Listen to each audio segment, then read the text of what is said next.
वंदे भारत की शान।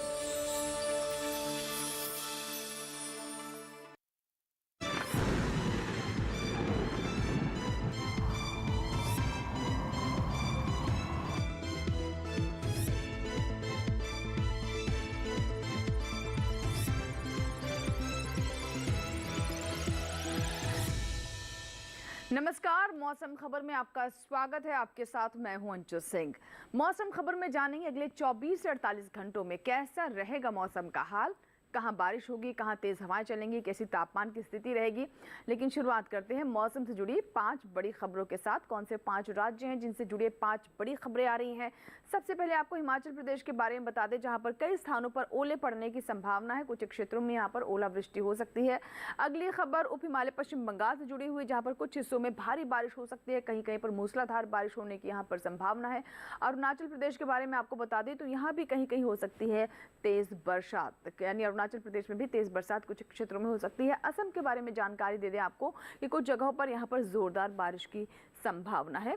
और अगली बड़ी खबर मेघालय से जुड़ी हुई है। कुछ इलाकों में यहां भी हो सकती है तेज बारिश। तो पूर्वोत्तर के कुछ राज्यों में काफी तेज बारिश होने की संभावना है। तो ये थी मौसम से जुड़ी 5 बड़ी खबरें। और एक खास जानकारी आपको बता दें, बेहद तेज चक्रवाती तूफान बिपोरजॉय के बारे में, जिसको लेकर मौसम विभाग की तरफ से चेतावनी जारी की गई है। और इसका प्रभाव साफ तौर पर गुजरात में देखा जा रहा है। तेज हवाएं चल रही हैं। आने वाले 24 से 48 घंटों में क्या स्थिति रह सकती है, आइए जानते हैं।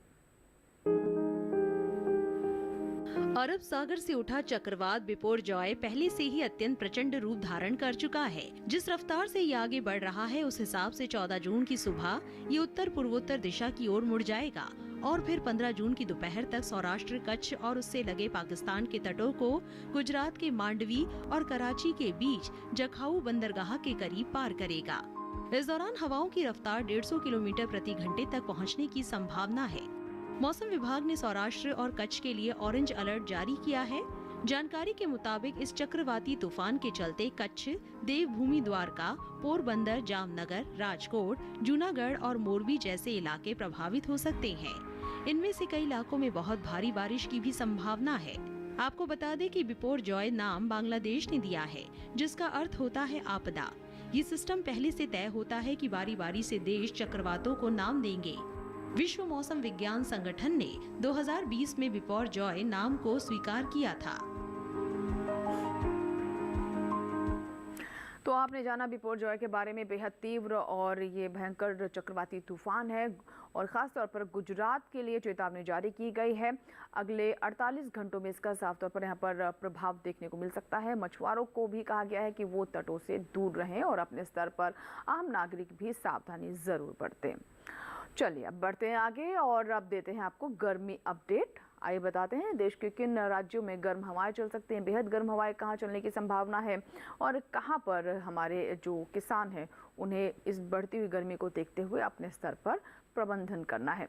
तो गर्मी अपडेट की शुरुआत करते हैं और जिसमें हम आपको पूरा मैप दिखा रहे हैं, जिसमें आप देख सकते हैं कि जो क्षेत्र, ज़्यादातर क्षेत्र यहाँ पर आपको हरे रंग में दिखाई दे रहे हैं, यानी उनको लेकर फिलहाल किसी तरह का गर्मी अपडेट नहीं है। लेकिन खासतौर पर गांगे पश्चिम बंगाल, उड़ीसा, तटीय आंध्र प्रदेश आप देख सकते हैं, यहाँ के लिए चेतावनी जारी की गई है क्योंकि यहाँ पर कुछ क्षेत्रों में काफ़ी गर्म हवाएं चल सकती हैं। इसी तरीके से मध्य भारत में पश्चिमी राजस्थान, पश्चिमी मध्य प्रदेश, पूर्वी मध्य प्रदेश और साथ ही अगर हम विदर्भ और उत्तर प्रदेश के कुछ क्षेत्रों की बात करें, बिहार और झारखंड, यहाँ पर भी कहीं कहीं गर्म हवाएं चल सकती हैं। लेकिन खास तौर पर गांगे पश्चिम बंगाल, उड़ीसा और तटीय आंध्र प्रदेश के लिए चेतावनी जारी की गई है। अब नजर डालते हैं मौसम अलर्ट पर। तो मौसम का मिजाज कैसे रहने वाला है अलग अलग क्षेत्रों में अगले 24 से 48 घंटों में, इसके बारे में यहाँ आपको मिलती है जानकारी। पूरा मैप देख सकते हैं। हरे रंग में हमेशा की तरह वो क्षेत्र हैं जिनको लेकर कोई चेतावनी नहीं है, लेकिन पीले रंग वो क्षेत्र है जहाँ पर नजर बनाए रखे। और जो लाल रंग देख रहे हैं यहाँ के लिए चेतावनी जारी की गई, जिसके बारे में हमने आपको पहले बता दिया है। गांगे पश्चिम बंगाल, उड़ीसा और तटीय आंध्र प्रदेश में कुछ क्षेत्रों में काफ़ी गर्म हवाएं चल सकती हैं। गरज चमक के साथ यहाँ पर बौछारें भी पड़ सकती हैं, तेज़ हवाएं भी चलेंगी। अगर हम ऊपर जम्मू कश्मीर, लद्दाख की बात करें तो यहाँ भी गरज चमक के साथ तेज़ हवाएं चलने की संभावना है। नीचे आते हैं उत्तराखंड पर नजर डालते हैं तो यहाँ पर भी गरज चमक के साथ बौछारें पड़ सकती हैं। बिहार और इसके अलावा झारखंड, छत्तीसगढ़, मध्य भारत, ये सभी वो क्षेत्र हैं जो मध्य भारत में यहाँ पर आते हैं, जिसमें पश्चिमी मध्य प्रदेश, पूर्वी मध्य प्रदेश, छत्तीसगढ़, विदर्भ शामिल है।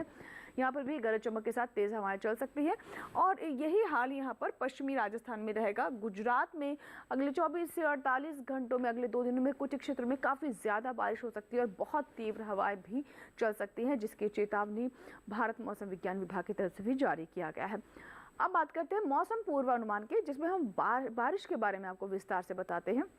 जम्मू कश्मीर लद्दाख से शुरुआत करते हैं यहाँ पर, और साथ ही अगर हम हिमाचल प्रदेश की बात करें तो कई जगह यहाँ पर बारिश हो सकती है। इसके अलावा पंजाब, हरियाणा, दिल्ली, उत्तराखंड, यहाँ पर भी कहीं कहीं बारिश होने की संभावना है।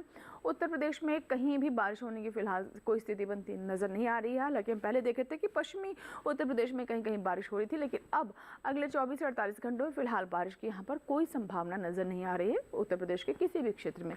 लेकिन पूर्वोत्तर में अरुणाचल प्रदेश, असम, मेघालय, नागालैंड, मणिपुर, मिजोरम, त्रिपुरा, इसके अलावा उप हिमालय, पश्चिम बंगाल और सिक्किम में देख सकते हैं आपकी यहाँ पर लाल रंग है, यानी अधिकतर जगहों पर यहाँ पर बारिश होगी। अरुणाचल प्रदेश में कहीं कहीं मूसलाधार बारिश भी हो सकती है। इसके साथ ही अगर हम रुक करें दक्षिण भारत का, जिसमें केरल में आप देख रहे हैं अभी भी काफ़ी ज़्यादा बारिश हो रही है, मानसून ने दस्तक दे दी है। तमिलनाडु, पुडुचेरी, तटीय आंध्र प्रदेश, रायलसीमा, भीती उत्तर कर्नाटक, तेलंगाना सभी क्षेत्रों में कहीं कहीं बारिश होगी। और साथ ही अगर हम भीती दक्षिण कर्नाटक की बात करें तो यहाँ पर कई जगह बारिश हो सकती है। अंडमान निकोबार द्वीप समूह में भी कई जगह पर बारिश होगी। छत्तीसगढ़ और मध्य भारत में आप देख सकते हैं पूर्वी मध्य प्रदेश, पश्चिमी मध्य प्रदेश, विदर्भ, आगे हम मराठवाड़ा की बात करें और राजस्थान यानी पश्चिमी राजस्थान और पूर्वी राजस्थान, इन सभी क्षेत्रों में, गुजरात में भी कहीं कहीं बारिश अगले 24 से 48 घंटों में हो सकती है। तो ये था पूरा बारिश का हाल।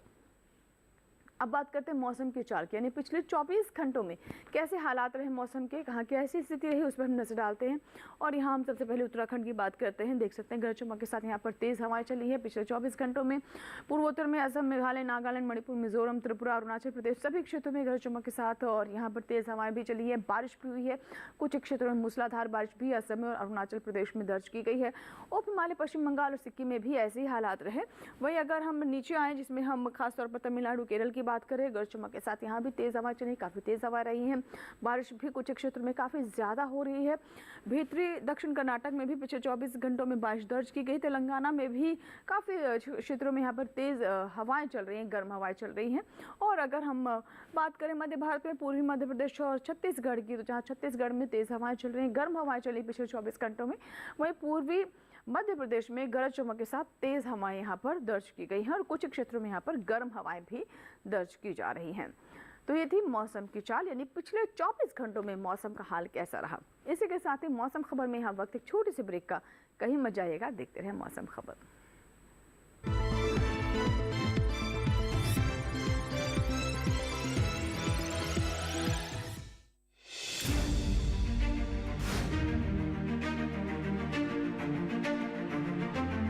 फसलों के भाव से लेकर उनकी आवक तक, पैदावार से लेकर बुआई के क्षेत्रफल तक, आयात से लेकर निर्यात तक, घरेलू से लेकर वैश्विक बाजार तक, मंडियों की सही और ताजा जानकारी पाएं। विशेषज्ञों की राय का लाभ उठाएं। देखिए मंडी खबर सोमवार से शनिवार शाम 5 बजे सिर्फ दूरदर्शन किसान पर।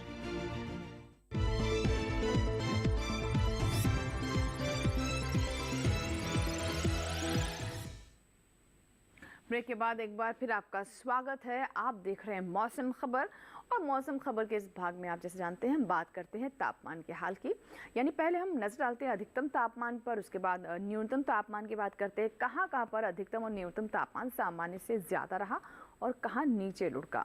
शुरुआत करते हैं अधिकतम तापमान के साथ, जिसमें आप आंध्र प्रदेश, तटीय आंध्र प्रदेश पर नजर डालें 5 डिग्री सेल्सियस यहाँ पर सामान्य से अधिकतम तापमान ऊपर दर्ज किया गया है, ज़्यादा दर्ज किया गया है तटीय आंध्र प्रदेश में। इसी तरह बिहार, झारखंड, ओडिशा में भी 5 डिग्री सेल्सियस से तापमान ऊपर रहा है। इन सभी राज्यों में बिहार, झारखंड और ओडिशा में 5 डिग्री सेल्सियस से तापमान अधिक दर्ज किया गया है, तापमान पारा ऊपर गया है। गांगे पश्चिम बंगाल और पूर्वी उत्तर प्रदेश की बात करें तो और साथ ही साथ उप हिमालय, पश्चिम बंगाल और सिक्किम पर भी नजर डालें तो 3 से 5 डिग्री सेल्सियस के रेंज में यहाँ भी जो अधिकतम तापमान है वो सामान्य से ऊपर रहा है, ज़्यादा रहा है। आइए अब नजर डालते हैं कैसी स्थिति रही मध्य भारत में, जिसमें पूर्वी मध्य प्रदेश, विदर्भ और छत्तीसगढ़ पर हम नजर डालते हैं। और इसके अलावा अगर हम मध्य महाराष्ट्र को भी इसमें जोड़ लें तो आप देख सकते हैं कि यहाँ भी 3 से 5 डिग्री सेल्सियस अधिकतम तापमान सामान्य से ऊपर दर्ज किया गया है। इसी तरह से तेलंगाना और रायलसीमा में भी 3 से 5 डिग्री सेल्सियस अधिकतम तापमान सामान्य से ऊपर रहा है। पारा यहाँ भी, जिसमें तेलंगाना भी शामिल है, चढ़ा है। और अगर हम सबसे ज़्यादा तापमान की बात करें तो तटीय आंध्र प्रदेश के तुनी में 45.1 डिग्री सेल्सियस सबसे अधिक तापमान दर्ज किया गया है। अधिकतम तापमान के बाद आइए हम बात करते हैं न्यूनतम तापमान की। शुरुआत करते हैं पूर्वी उत्तर प्रदेश और ओडिशा के साथ। 3 से 5 डिग्री सेल्सियस न्यूनतम तापमान यहाँ सामान्य से ज़्यादा दर्ज किया गया है। पूर्वी उत्तर प्रदेश और ओडिशा इसमें शामिल हैं। अगर हम तेलंगाना और तटीय आंध्र प्रदेश की बात करें तो यहाँ भी जो न्यूनतम तापमान है 3 से 5 डिग्री सेल्सियस के रेंज में ज़्यादा रहा है। 3 से 5 डिग्री सेल्सियस यहाँ तापमान ज़्यादा दर्ज किया गया है। नजर डालते हैं पूर्वी मध्य प्रदेश और विदर्भ पर, यानी मध्य भारत में, तो 3 से 5 डिग्री सेल्सियस यहाँ भी न्यूनतम तापमान सामान्य से ज़्यादा रहा है। अभी तक जितने भी हमने आपको बताया ज़्यादातर उसमें आपने देखा है कि न्यूनतम तापमान ज़्यादा ही दर्ज किया गया है। छत्तीसगढ़, पश्चिमी मध्य प्रदेश, गुजरात, मध्य महाराष्ट्र, मराठवाड़ा में भी 1.6 से 3 डिग्री सेल्सियस के रेंज में न्यूनतम तापमान सामान्य से अधिक रहा है, ज़्यादा दर्ज किया गया है। छत्तीसगढ़, जिसमें पश्चिमी मध्य प्रदेश और मराठवाड़ा भी शामिल है। सबसे यहाँ पर अगर हम पश्चिमी राजस्थान की ओर रुख करें, यहाँ आप देख सकते हैं कि 1.6 से 3 डिग्री सेल्सियस के बीच में यहाँ भी न्यूनतम तापमान जो है वो सामान्य से अधिक दर्ज किया गया है। इसके अलावा अगर हम सबसे कम तापमान की बात कर ले तो आप देख सकते हैं कि 17.4 डिग्री सेल्सियस यहाँ पर दर्ज किया गया है। और ये चापरमुख में यहाँ आप देख सकते हैं 17.4 डिग्री सेल्सियस तापमान रहा है। और अब नजर डालते हैं देश के अन्य हिस्सों पर, अन्य राज्यों पर, वहां पर अधिकतम और न्यूनतम तापमान कैसा रहा।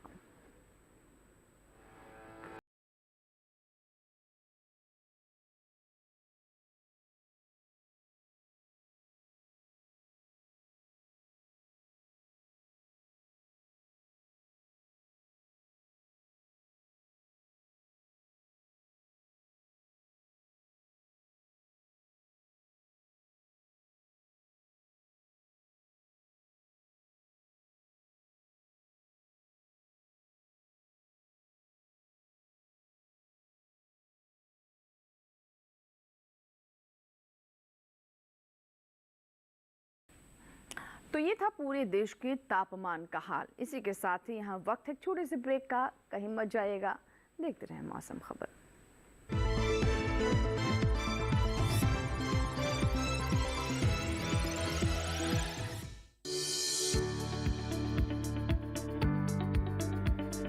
कृषि और पशुपालन है एक दूसरे के पूरक। घर आंगन से लेकर व्यावसायिक फार्म तक, मुर्गी पालन से लेकर रेगिस्तान के जहाज तक। बीमारियों से अब पशुपालक ना हो परेशान।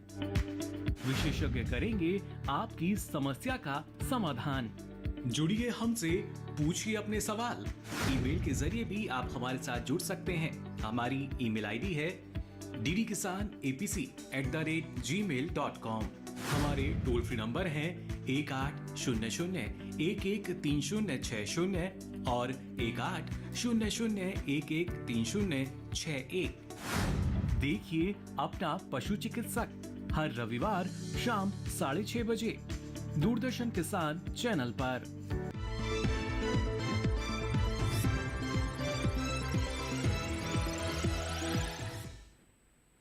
ब्रेक के बाद एक बार फिर आपका स्वागत है। आप देख रहे हैं मौसम खबर, और मौसम खबर के इस भाग में अब आइए बात करते हैं पर्यटन स्थलों की, यानी जो मुख्य पर्यटक स्थल हैं वहां पर अगले 4 दिनों में मौसम का मिजाज कैसा रहने वाला है। तापमान बढ़ेगा या गिरेगा, बारिश होगी, कैसी स्थिति रहेगी, आइए नजर डालते हैं। शुरुआत करते हैं हम लद्दाख से। जाके लेह की अगर हम बात करें तो अगले 4 दिनों में यहाँ आप देख सकते हैं बादल छाए रहेंगे, धूप भी खिलती रहेगी, तापमान भी थोड़ा बहुत ऊपर नीचे होता रहेगा। मंगलवार को जहाँ 20 डिग्री सेल्सियस है, उसके बाद बुधवार को 18 रह सकता है। गुरुवार और शुक्रवार को 19 डिग्री सेल्सियस पर तापमान रहेगा। न्यूनतम तापमान में भी आप देख रहे हैं काफ़ी यहाँ पर उतार चढ़ाव है, जहाँ मंगलवार को 5 डिग्री सेल्सियस है, शुक्रवार को 16 डिग्री सेल्सियस तक पहुँच रहा है। हिमाचल प्रदेश के शिमला अगर आप जाना चाहते हैं, छुट्टियां बिताना जाना चाहते हैं, तो चारों दिन गरज चमक के साथ यहाँ पर बौछारें पड़ सकती हैं। हालांकि तापमान में कोई उतार चढ़ाव नहीं है। 26 डिग्री सेल्सियस पर अधिकतम तापमान कांस्टेंट रहेगा और 17 डिग्री सेल्सियस पर न्यूनतम तापमान रहेगा। लेकिन गरज चमक के साथ यहाँ पर बौछारें पड़ सकती है। चारों दिन ही ऐसा ही मौसम रहने वाला है। हालांकि तापमान बिल्कुल एक जैसा रहेगा, तापमान में भी कोई बदलाव नहीं है और मौसम में भी कोई बदलाव नहीं है। उत्तराखंड के चमोली जाना चाहते हैं तो मंगलवार को यहाँ पर बादल छाए रहेंगे, धूप खिलती रहेगी, लेकिन उसके तीनों दिन मतलब उसके बाद के जो 3 दिन है वहाँ पर गरज चमक के साथ बौछारें पड़ती रहेंगी। मौसम साफ नहीं रहेगा। अधिकतम तापमान 36 से 37 डिग्री सेल्सियस के बीच में ही रहेगा। न्यूनतम तापमान भी 19 से 20 डिग्री सेल्सियस, यानी इसमें भी कोई उतार चढ़ाव नहीं है। 4 में से 3 दिन गरज चमक के साथ बौछारें पड़ सकती हैं। आगे आपको उत्तर प्रदेश के आगरा के बारे में बता दें। मंगलवार को यहाँ पर काफ़ी गर्म हवाएं चल सकती है। कुछ एक क्षेत्रों में अधिकतम तापमान 42 डिग्री सेल्सियस है। बुधवार को थोड़ी धूप से राहत होगी, बादल छा रहेंगे, लेकिन धूप और छांव का खेल चलता रहेगा। ऐसा ही यहाँ पर नज़ारा अगले 4 दिनों में बना रहेगा। अधिकतम तापमान आप देख रहे हैं कि 40 पार है चारों दिन, काफ़ी गर्मी है, 41 से 42 डिग्री सेल्सियस। न्यूनतम तापमान भी 31 डिग्री सेल्सियस तक यहाँ पर पहुँच रहा है, यानी काफ़ी गर्मी है। आगे आपको बताया पंजाब के आनंदपुर साहिब के बारे में, तो चारों दिन यहाँ पर अच्छी बारिश होगी, झमाझम बारिश हो सकती है। अधिकतम तापमान 37 से 39 डिग्री सेल्सियस के बीच में रहेगा। न्यूनतम तापमान 26 से 27 डिग्री सेल्सियस। तो तापमान भी थोड़ा बहुत ऊपर नीचे हो सकता है, लेकिन बारिश चारों दिन ही रहेगी। ये आप देख सकते हैं कि मौसम साफ रहने की फिलहाल यहाँ पर स्थिति अगले 4 दिनों में नहीं नजर आ रही है।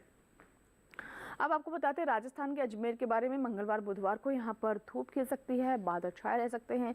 गुरुवार और शुक्रवार को अच्छी बारिश हो सकती है।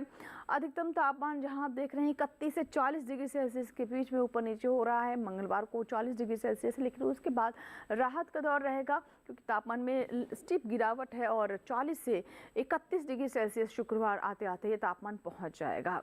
वहीं अगर हम पश्चिम बंगाल के श्रीनिकेतन की बात करें तो गर्मी यहाँ भी है। चारों दिन बादल छाए रहेंगे, धूप खिलेगी। अधिकतम तापमान 40 डिग्री सेल्सियस तक जा सकता है। न्यूनतम तापमान भी 29 डिग्री सेल्सियस तक यहाँ पर जा सकता है। तो 27 से 29 डिग्री सेल्सियस के बीच में न्यूनतम तापमान, अधिकतम तापमान भी आप देख सकते हैं 39 से 40 डिग्री सेल्सियस। इन चारों दिनों में तापमान बना रहेगा पश्चिम बंगाल के श्रीनिकेतन में। और अब आपको बताते हैं कि मध्य प्रदेश की सांची में कैसी स्थिति रहेगी। काफ़ी ज़्यादा यहाँ पर आपको गर्मी महसूस होगी।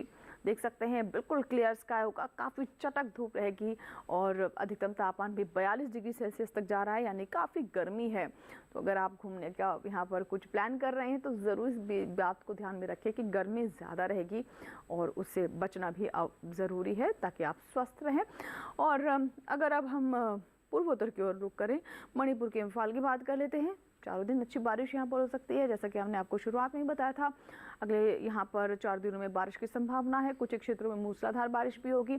अधिकतम तापमान 29 से 30 डिग्री सेल्सियस और न्यूनतम तापमान 19 से 21 डिग्री सेल्सियस के बीच में यहाँ पर बना रहेगा। अगले 4 दिनों में अच्छी यहाँ पर बारिश हो सकती है चारों ही दिन, तो इस बात का ज़रूर ध्यान रखें।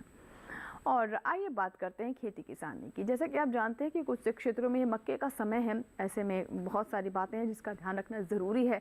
जो कृषि वैज्ञानिक है उनकी सलाह क्या है, इसको लेकर हमें सजग भी रहने की ज़रूरत है ताकि किसान हमारी अच्छी फसल प्राप्त कर सकें। खेती किसानी में कौन सी विशेष बातें हैं, आइए जानते हैं आज की हमारी इस रिपोर्ट में। ज्वार और बाजरा खरीफ मौसम में उगाई जाने वाली मोटे अनाज की सबसे प्रमुख फसलें हैं। ज्वार की खेती शुष्क जलवायु यानी कम बारिश वाले इलाकों में आसानी से की जा सकती है।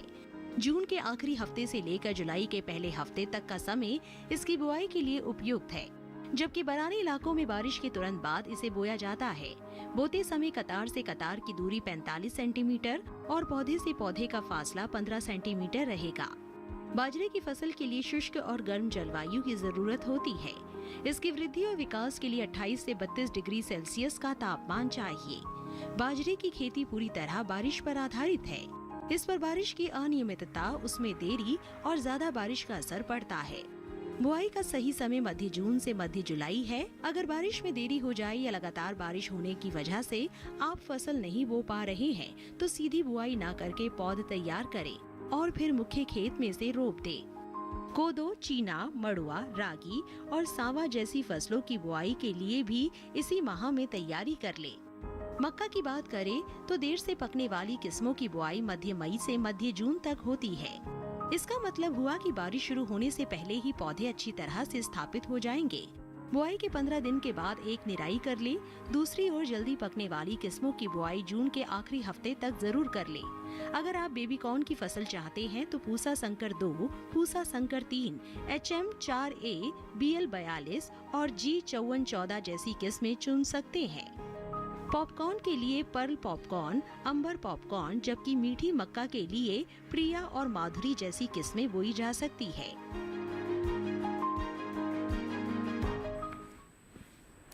तो अभी आपने रिपोर्ट देखी, मोटे अनाज पर हमने विशेष तौर पर आज जानकारी दी है। अब बात करते हैं आज की फसल की, जिसमें आज हम बात करेंगे फूल गोभी के बारे में। फूल गोभी जो कि एक सब्जी के तौर पर काफ़ी पसंद की जाती है, घरेलू इसकी खपत भी काफ़ी रहती है और इसे अलग अलग सीजन में लिया जा सकता है, अलग अलग किस्मों का चुनाव कर। अगर आप अभी फूल गोभी की फसल लेना चाहते हैं तो देखिए हमारी रिपोर्ट।